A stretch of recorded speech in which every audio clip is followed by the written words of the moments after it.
আজকে ৫৫ বছরে শুধু নির্যাতনের শিকার। দেশের অবস্থা খুবই খারাপ। ক্ষুদ্র ব্যবসায়ী ধ্বংসের দ্বার প্রান্তে। আমাদেরকে মেরে ফেলার জন্য কর্পোরেটদেরকে প্রণোদনা দিয়ে যাচ্ছেন আপনারা। সবার আগে বৈষম্যের কথা বলি, যে বৈষম্যের কথা বলে সরকার পরিবর্তন হয়েছে। এই বৈষম্য দেখেন শুধু এক্সপোর্ট, টেক্সটাইল, বিজিএমই, বিটিএমই, সবসময়।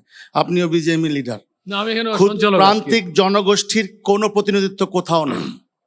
আমাদের যে সেক্টরে ৩০ লক্ষ অদক্ষ শ্রমিক নিয়ে আমরা কাজ করছি, আজকে ৫৫ বছরে শুধু নির্যাতনের শিকার। ইস্ট ইন্ডিয়া কোম্পানি যেভাবে নীলকর জমিদারদের মাধ্যমে পিটিয়ে চাবুক দিয়ে আমাদের কাছ থেকে মানে ট্যাক্স আদায় করতো, খাজনা আদায় করতো, ঠিক ওই রকম আমাদের দেশে এখন আমাদের উপরে খড়গটা নেমে আসছে। 30 থেকে 40% ব্যবসা কম, কিন্তু এনবিআর চাপিয়ে দিচ্ছে 3 গুণ ভ্যাট দাও, না দিলে মামলা, হয়রানি, এই কর সেই কর, উৎসে কর, যত ধরনের অব্যবস্থা আছে। যদিও অর্থমন্ত্রী মহোদয় বলেছেন এবার দেখবেন। আপনি একটা উদাহরণ দিয়ে রাখি, দেশটা কোথায় গেছে দেখবেন যে একজন ভ্যাট কর্মকর্তাকে বেঁধে রেখে পিটাইছে বাঞ্চারামপুরে, কুমিল্লায়। বাংলাদেশের প্রেক্ষাপটটা বোঝার চেষ্টা করেন মাননীয় উপদেষ্টা মহোদয়।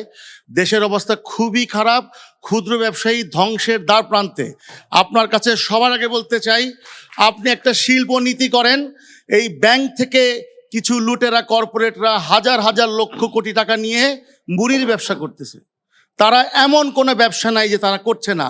বেকারি ব্যবসা থেকে শুরু করে রেস্তোরাঁ ব্যবসা। আমাদেরকে মেরে ফেলার জন্য কর্পোরেটদেরকে প্রণোদনা দিয়ে যাচ্ছেন আপনারা।